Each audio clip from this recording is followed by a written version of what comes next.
This happened on Saturday. Christian Counsel, that's his name. Let's show the picture of him first, right, and how beaten up he is. Up after a gay bashing. This is in Oklahoma City, Oklahoma. He and a friend drove up to his house in a suburban area. And when they got there, there was a pickup truck or something blocking the roadway. And so he honked a couple of times to get the pickup truck to move out of the way.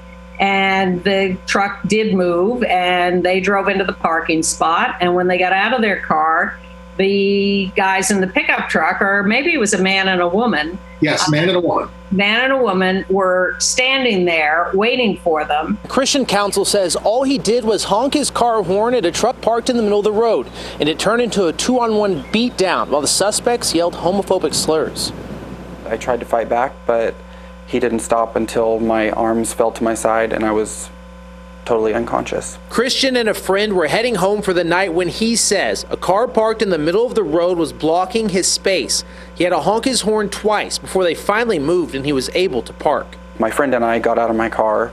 They were waiting behind my car, and when they saw us and saw what we looked like, they said, "Oh, are you two a couple of," and used a gay slur. First a woman approached Christian, then a man, and it didn't take long for things to get physical. Assaulted him, beat him up, left him laying on the ground. When officers arrived, he was still on the ground. All of the involved parties were still there. Christian left bloody and bruised, a gash below his right eye and swelling on his head and body. I'm in a lot of pain, and I'll never forget the feeling of my neck snapping back and forth every time that he would hit either side of my head.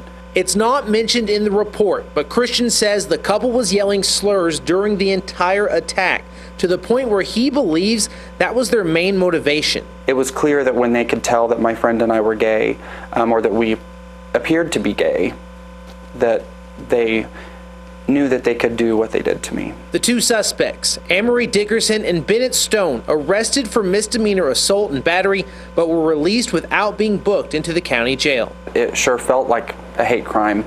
I mean, why would you beat someone and use those kinds of terms and words if that wasn't your motivation?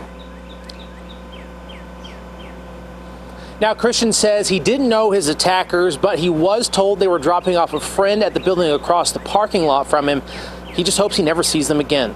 Live in Edmond, Chase Horn. So, the police didn't seem to take the anti-gay stuff very seriously, and the Christian is going to initiate a civil case against them. Yeah, these people were released. They weren't booked, even for the assault. Unbelievable. You saw how injured he was, and yet this was treated as, some meaningless parking lot fight.